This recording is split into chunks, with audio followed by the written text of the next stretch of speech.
Alright, we are now going to continue on to day 30, where we need to get the final artifact for the Ragnarok map. Once I have all of the artifacts, then I really just need to get all of the dino trophies from the various creatures on the map in order to summon the Queen Wyvern boss of this map. The last one to obtain is going to be in the Wyvern Trench near the volcano region. Now I do have my trusty Griffin, who can glide really fast and avoid the dragons if needed. The problem is I couldn't remember which cliffside had the cave, so I did have to go in there and search a little bit. Luckily I found it before the dragons found me. Although there was a dragon inside of the cave, I think they were stuck so they didn't really aggro onto me. But I flew right through there, and I landed on the end where the artifact would be. And just like all the other episodes, the artifact did not spawn like normal, so once I got to where it is supposed to be, I went ahead and used a command code in order to summon it in, because I would have gotten it anyway. With that being said, that's going to be all of the artifacts needed, so now I just need to go and collect all of the dinosaur trophies. Now, because I want to keep track of what I need and what I already have, I'm going to go ahead and write it down on my map. You're going to see me heading in. I'm going to be adding the artifact to the other ones in that middle chest there. That's like my specialty box with all these special items. And then I go over to my map and I'm going to check it off that I have now the last artifact. Then I have to write down what dinosaurs I need the trophies from, and I'll check them off as I obtain them. I need pretty much 10 of each. Now, some of them, like the Argentavis and the Megalodon teeth, I already have because, I mean, they're just that easy to get. You fight so many of them just by playing the game that you should have a surplus no matter what. I actually wish there was more of a use for it. But anyway, I go ahead and I gather more resources, I build more items, and I repair the gear I already have, because this is going to be pretty much the longest part. As you see there, I'm in an underwater cave. I did not know this cave even existed. I think it's brand new for Ascension.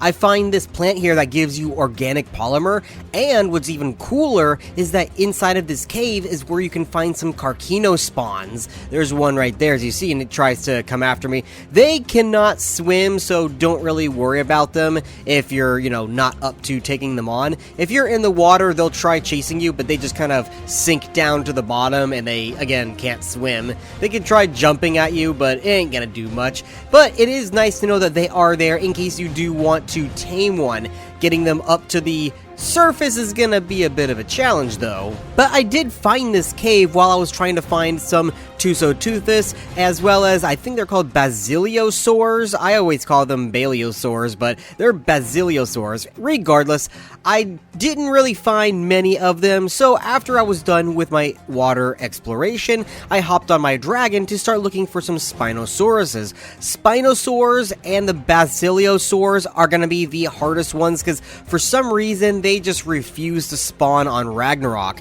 They do spawn, but very rarely. I flew all throughout the night into day 31, and eventually into the morning hours, I came across another Ice Wyvern egg. You kind of see me failing there to land, but eventually I do pull around and I managed to nab the egg, and I didn't see the adults nearby, so it was really pretty easy just to grab it and go. I do eventually hatch this, though I don't think you'll see it in this episode. It's just going to be a secondary wyvern, but this one is going to be my primary one. Anyway, since I'm nearby the Ruins of Names, I don't really know what the name of it is called. I just call them the Ruins, but it's like the room with all the names. Regardless, I landed there just to see if there was any light creatures that I could tame. I, again, don't really have anything to tame them with. I was just kind of curious since I was in the neighborhood. I didn't find any at that point in time, which was kind of sad. I was hoping for like a Shinehorn or really a Bulb Dog. Bulb Dogs are the ones I really want because I just think they're so fugly. They're so fucking ugly, but they're cute at the same time.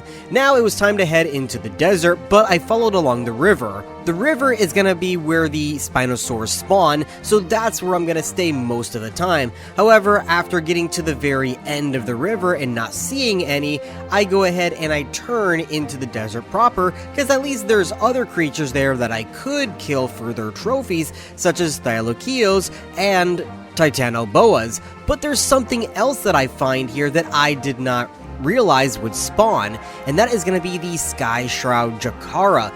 This is a modded creature that is based off the Ikran from the Avatar movie. And yes, it is the blue Avatar movie, not Avatar The Last Airbender. But yeah, these things are modeled by hand. They're not like a copy-paste of the creature itself. Whoever made it, I don't remember who the author was, but they did a very good job. They look really neat. They even glow in the dark at night. But anyway, it was time to continue on my search.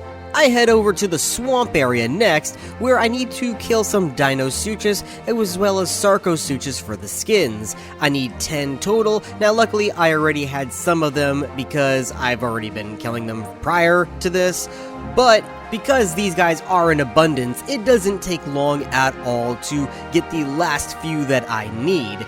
But I was also looking for, again, the Spinosaurus, because I cannot find any. I even go all the way up into the jungle where there's plenty of rivers and waterfalls, and finally I find a single one.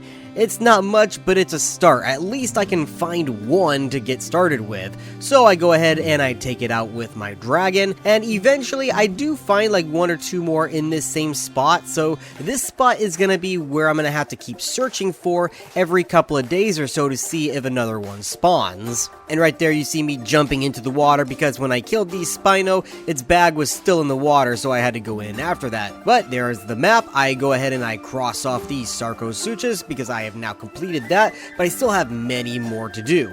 The end of the day is getting near, but I decided to hop onto Ginger, the bison, and I headed up to Castle Shrade, where I run across an Allosaurus. I go ahead and I kill it and I tame up the baby. What do I need an Allosaurus for? Nothing. I actually don't like taming Allosauruses. I just did it because it was there and I was just gonna grab it. I go ahead and I go into the swamp area as well as the nearby rivers of Castle Shrade to look for more Spinosauruses, but was unsuccessful. By the time I get back home, it has already progressed into day 32. But that's not gonna be the end of my search. I go back onto my Griffin, where I'm gonna head towards the desert. This is another day where I have no luck looking for what I am trying to find, but I did find another modded creature. This is the Hyaenodon Giga. It's basically a normal Hyaenodon, but it's large so you can ride it like a mount, which I do want to tame one of these eventually, but not now as I don't have a way to get it home. So I fly further into the desert, trying again to find a Spinosaurus along the river. This large river, basically the Nile, is supposed to be one of the better areas to find them, but again, no luck. So, going into day 33, I'm now diving deep into the water, trying to find more creatures that I need. Of course, here I'm doing a little bit of role-playing and jumping into the water after an Igfi to hunt it with my spear. I like to do that sometimes. It's just fun to roleplay around, which I'm probably going to end up doing more of, especially once the Crystal Wyvern is destroyed. But where I am is the swamp, so I look up and I see a bunch of dragons hovering around the castle. Luckily, if you stay low to the ground, they cannot spot you, so it's pretty safe as long as you don't go up too high. But another thing that I found out is that in that castle, there are wild cats, and these are not the modded ones like I tamed in the Appalachian map. These are the official cats that was made by the developers of Ark. So, I don't really know exactly what the different levels means. I think like red means that they're aggressive, yellow means that they're timid, and green means that they're like fearful. But regardless, I sneak up on it and I feed it some meat, and I name it Bartholomew II, named after the Bartholomew cat that we had in Appalachia who terribly passed away. Well, we say that he actually just despawned because we had a mod issue. So I bring him home and I set him down in the house where he'll be safe and sound. Hopefully, nothing will kill him here, and he's not a mod, so we don't have to fear of that either.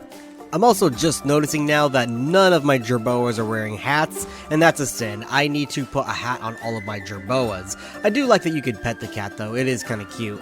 After dropping the cat home, I was getting a bit bored of just circling around the map looking for creatures that don't exist basically, so I think I want to start planning out what I'm going to be building where my old home used to be on the server on Survival Evolved, the one that I had shown you in previous previous episodes, the little 2 islands just off the coast of the jungle. That used to be a little farmstead castle that I had built up, and that was my main home, alongside all of the other villages and cities that I had built around the map. So I want to go ahead and I build it back up, but I want to make it better than it was before because it was kind of ragtag. Plus the building system is much better in this game than it was in Evolved. I like it a lot. So in preparation, I go ahead and I tame a beaver. I figured it would be the best way in order to harvest wood so I could start building my castle and all of the houses and stuff with wood.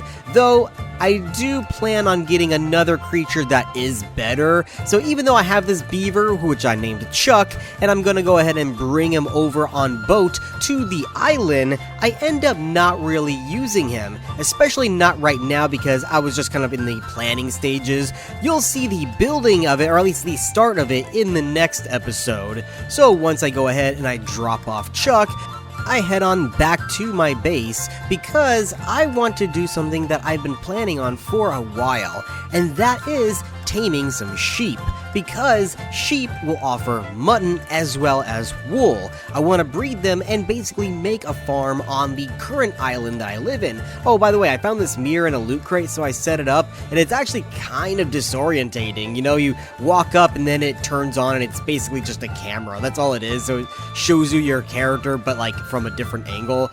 Really weird. So I take the Argentavis and I fly all the way to the grasslands. This is going to eat up the rest of the day, as once I get to the grasslands, I use what I can in order to harvest some wood, some hide, and other materials to make a raft. With that, I'm also going to turn the raft into a box boat. Yeah, I don't like the aesthetic either, but a box boat is going to be the best way to get the Ovis back home, at least both of them together instead of just taking them one at a time on the Argentavis. At least the Argentavis can pick them up and land them in the box, and then I can just sail home the rest of the way with the Argentavis flying behind me. So that's what takes up the rest of the day, and we're going to go up into day 35. Now that I have my box boat, at least what I could make of it, I ended up not finishing it up, but it should be fine as it is. I then take the Argentavis out into the grasslands proper, where I look for the sheep. Now I do have exactly 2 vegetable cakes, which means I can only tame 2. So I try to find a high level female as well as a high level male. They're not going to be super high level, but it was the highest out of the little herd that I had found. Once I find them, I go ahead and I pick them up and I fly them to the box boat, where I take them home the way basically I just told you 2 minutes ago. And right there you see me flying over the box boat and dropping them in. It's kind of funny. I ended up missing the first time with the second one right there. You see he just falls to the side. I was like, damn it. So I had to go back and place him proper. And we sail all the way home with a storm overhead. Luckily, the storms don't affect you in this game. I kind of wish they would, but they don't. So And right there you see my little sink that I made. I thought that was kind of cute that I put a sink inside of the tavern. So I just go there, fill up my water bottles, and then I go to the cooking station where I can make more vegetable cakes. I do eventually need to get another beehive because that seems to be what's holding me back from making more vegetable cakes, is the fact that the beehive that I currently have is not producing enough. So having a second one will definitely amp up production. I'm going to need as many vegetable cakes as I can for when we take on the boss, because that is a healing item that the creatures will eat in mid-combat. So definitely something we really need. I don't exactly know what you use for the meat-eating creatures. I don't know if there's anything comparable. I've never used it, but I'm going to do that research and probably get it ready if it is existing in the meantime. But something that I can use that I know will work is a Daeodon. So I go ahead and I tame one up in preparation for this boss fight that will eventually come. Daeodons have an AoE healing. Of course, they eat a ton of food, which you'll see later on that my troughs end up going empty often, because even if the AoE healing is turned off, they just non-stop eat. Now, on the way back, I did get a little lost and I took a wrong turn somewhere. Oh, and by the way, I tamed up a baby bear, so that's following me as well. But I ended up on the top of the jungle near the water ruins. So the only way to go forward is to jump down into the water. so that's what I did. However, there's not really a good place to climb up. Eventually I found something that looked like I could kind of walk right up, especially because the bison can't really jump, so it managed to walk up. However, the two that were following me, the Daeodon and the baby bear, they had a bit more trouble than I did, so I tried to walk around to see if there was maybe a better way from them to climb up and follow me. The Daeodon managed to get up, but the bear could not, so I jump on down to see what I could do to help it, though this is where I get into some trouble, because as I jump down, I get stuck on the baby bear and the rock, basically a rock in a hard place, so I do everything I can to try to get out. I even punch the bear, I'm wiggling around, trying to jump, I am just completely stuck. And at some point, I somehow slipped under the bear, which meant I was now caught underwater. I could not move, I could not get out, the bear would not budge, even if I punched him, and I was starting to drown. So yeah, that was not so fun, because I basically just had to sit there and wait for my death as the bear was holding me underwater until the bubbles stopped. Yeah, this bear had it out for me. Even though I adopted it, I was gonna raise it up as my own, it decided to just murder me in cold blood as an adolescent, no less. Yeah, that bear does not end up making it back home. I did not give it another second thought of putting it down after that. I use my dragon to get back to my body, I loot up my stuff, and I get the Daeodon as well as Ginger back home. And yes, the dragon as well. But the bear did not come back home. It was now time to continue grinding for those trophies. So I head to the redwood area, where I'm going to search for Thylacoleos as well as sauropods, because Diplodocus spawn all over the redwood.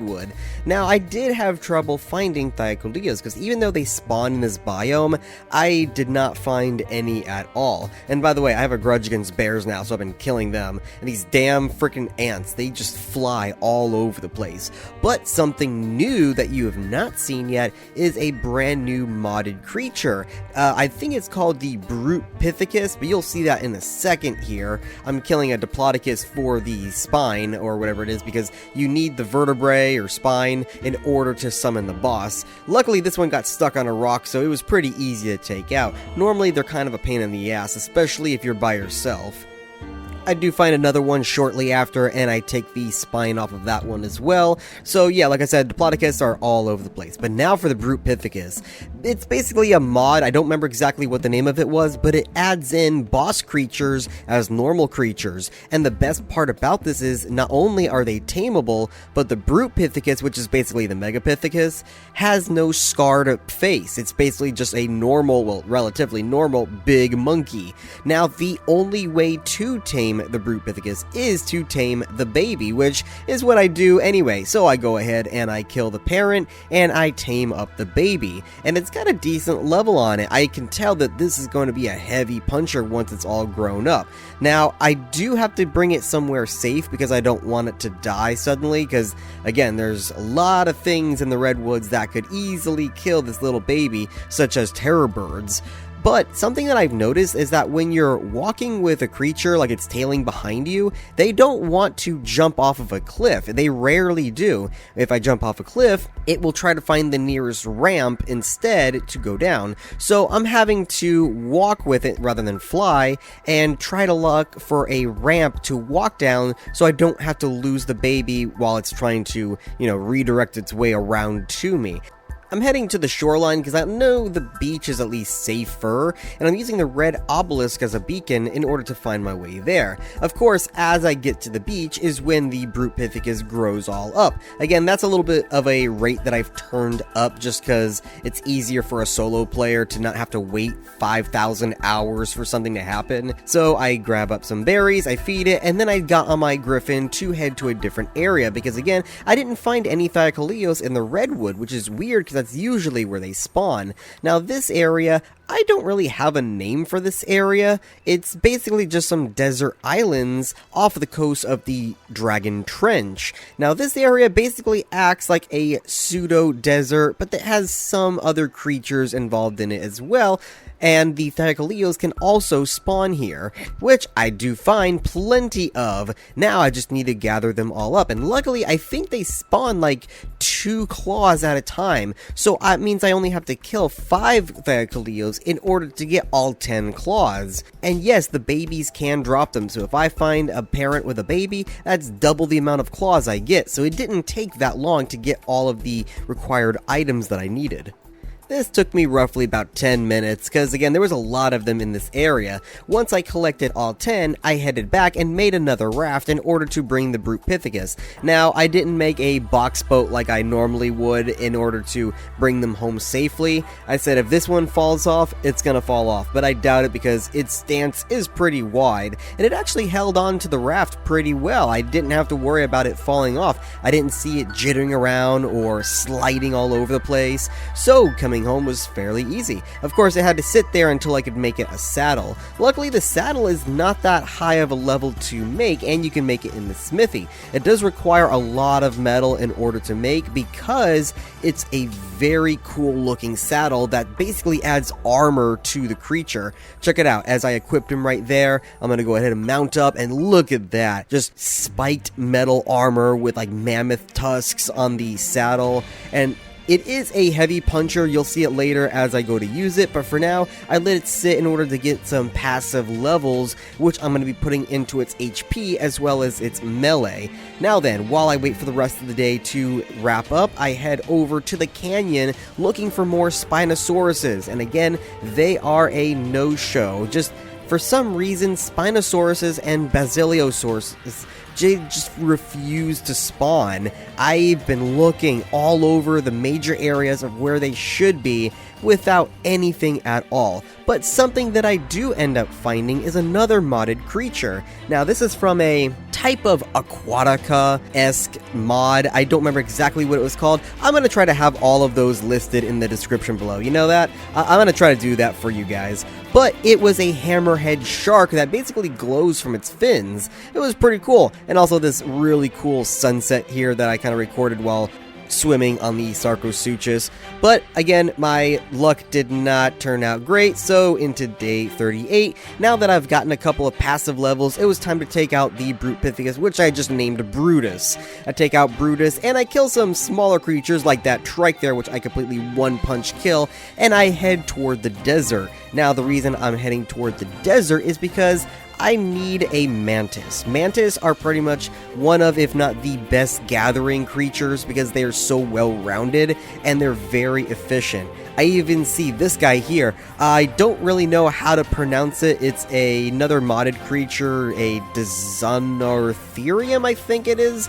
And this is the alpha variant, so you can't tame it, and it is very strong. I actually should not have taken it on with the Brute Pithecus this early on because he's only gotten a couple of levels into his training, and he actually almost dies here. Look at his health. It is like almost to 0, but I do manage to take out the alpha. I was like, oh my god, never again. But it did give me a lot of levels in order to put into that health and melee that I wanted to. Now I head back into the normal desert instead of the dunes for right now, just to have him recover for a few minutes, also because I was starting to get heat stroke and I needed a way to cool down. I headed to one of the nearby ponds, but it wasn't cooling me off, so I headed to the waterfall nearby where I spotted a Dobermann. This is another modded creature that's basically a skin over of the Armadoggo, so it acts exactly as the Armadoggo would with the same taming and everything. It just looks like a Dobermann. Now I go to the waterfall to try to cool off.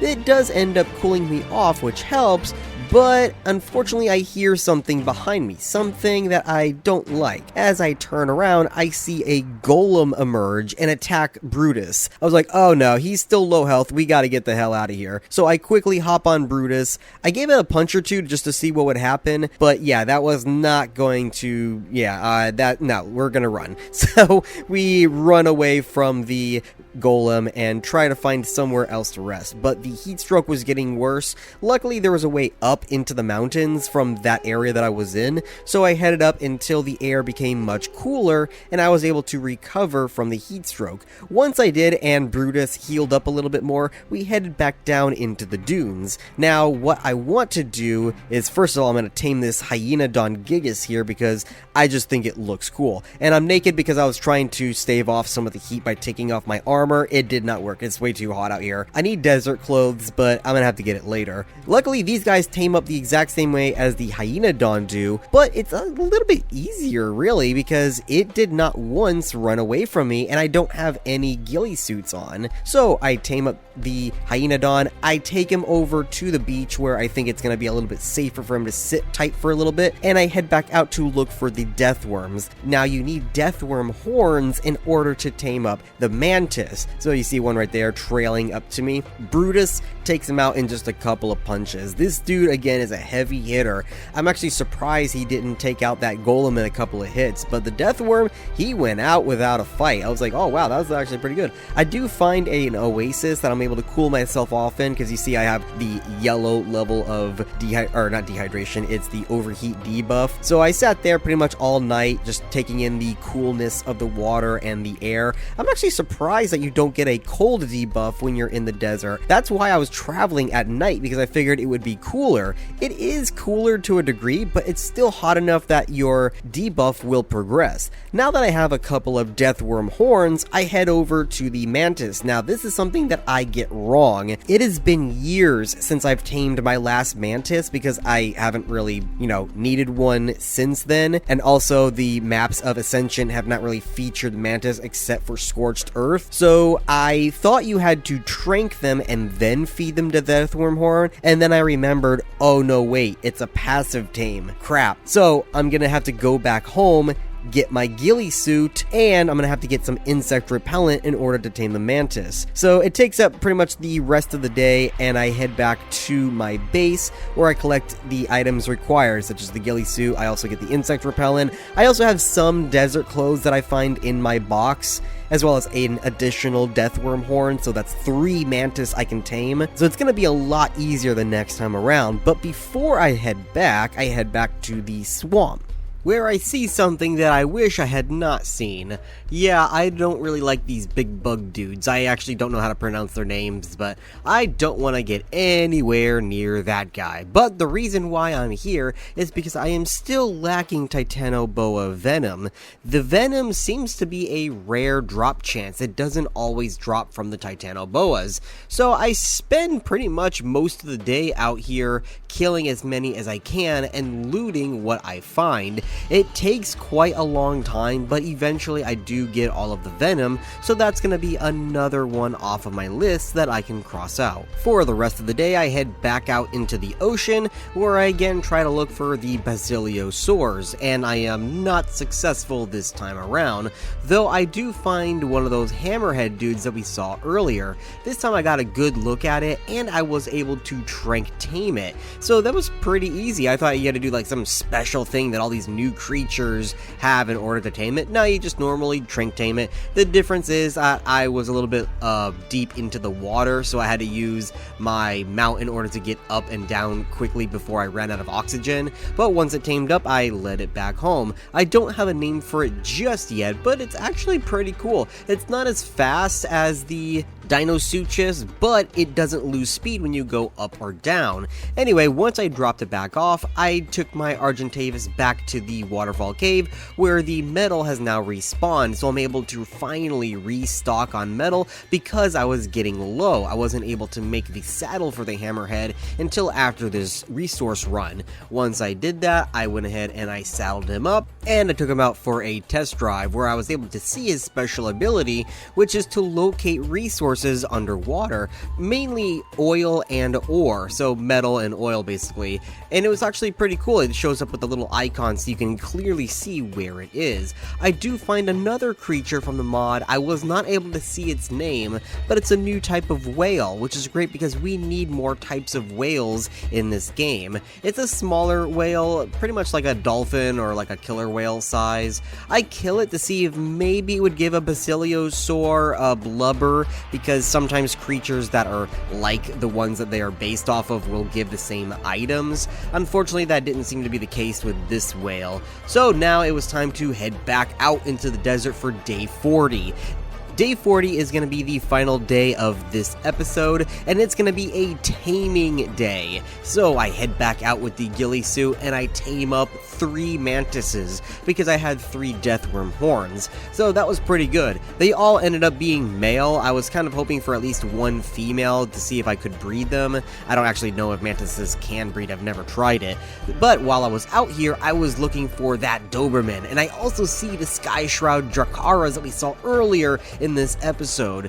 So that's going to be another thing that I can tame up. I head on down and I find a Doberman. Once more time, the Doberman is basically an Armadillo reskin, so you have to tame it the exact same way. If you don't have it paid, because this is a paid feature in order to tame these creatures, even for this modded one, you still need to have the Armadillo unlocked in order to tame it. So if you don't have that and don't know how to tame them, basically what you do is you have to put food on the floor, meat essentially. You put the meat on the floor and they will walk up and sniff it. When they sniff it, there's a chance that they will eat it. It sometimes takes longer, sometimes it takes shorter. Of course, I have all of these obstacles preventing me from freaking taming this dog, from a rock golem all the way to a raptor. But once it does start eating the food, oh, and by the way, it is bugged. For some reason, when it attacks, it kind of like goes down into the ground and it comes back up. I don't know what that's about. And then this one I accidentally killed because some vultures were attacking. I was killing the vultures and I accidentally killed the dog. Luckily, there was another one not too far away. So I put the food down, it starts sniffing, and then once it does start to eat the food, you run up and you pet it. Now, when you pet it, it will dig down and teleport somewhere nearby. Luckily for me, it wasn't too far, it was just across the river. I was using a tracker in order to spot it more easily. But once you do spot it, it's a rinse and repeat, and you have to keep doing that until it's tamed. I do finally tame up this Doberman, and I use the Griffin in order to bring it to where the mantises were. Again, along the beach where it's a little bit safer for them. Of course, there was a Facilosuit just nearby, but it stayed far away, so I didn't worry too much about it. But now it was time to tame a Drakara, and I did bring the items needed because I knew this was going to be one of the creatures I wanted to tame. Now, I didn't have the bola originally. This is something I found in a beacon nearby. I was like, oh good, I actually need one of those. Once you put on the instinct nullifier, use the bola in order to trap it. It makes it a lot easier to tame. Now, I'm not exactly sure how the kibble works. I thought you run up and feed it to them. I guess you just have to sit nearby and it eats the kibble and tames up, because that's what happened to me. I was like, oh, okay, I guess that's just how it works. Then you can ride it without a saddle. So I was like, oh, cool. So I hopped on it and I was able to take it out for a test drive right away. So it has a regular bite, it has basically a bleeding triple bite, and it has a charging bite. The charging bite you use with control, while you have the right and left click for the other abilities. Once I grouped everyone back up onto the beach, I head up onto the Doberman and I ride off north. Now, I'm on the Doberman because he is the slowest out of the bunch, which means as I'm running, I don't have to wait up for the others. They have to basically just keep up with me. If I was on any other creature, I would have to continuously keep waiting for the Doberman. Now, I could just, hop onto the Griffin and carry the Doberman, but then the mantises would be slow and I would have to wait for them. Now, I do head up north all the way to the grasslands, where I'm going to do one more tame for the episode, and that's gonna be an Equus. I grab up some carrots that were at the old farm, and I start feeding it to the Equus. Now, I don't exactly know how this minigame is supposed to be played. I know you're supposed to ride it and do something, and eventually it tames up. And luckily, it was stuck on the other one, so when it, bucked me off and tried to run, it could not run anywhere. So I hopped right back up, and it tamed up right away. I was like, oh wow, that was the easiest I've ever tamed an Equus. And I luckily had already a saddle for it, so I saddled it up, and I continued on towards my home. Now, that's going to be the end of day 40. As you see, it's getting dark. It's going to progress into day 41, so that's where we're going to start the next episode. I hope you're enjoying, so far, this 100-day challenge of Ragnarok. I know we're in day 40, going into day 41, but there's a lot more to come, and we're soon going to have all of the items in order to take on the main boss battle, as well as build up our kingdom. So until then, I hope you like and subscribe, and I will see you next time.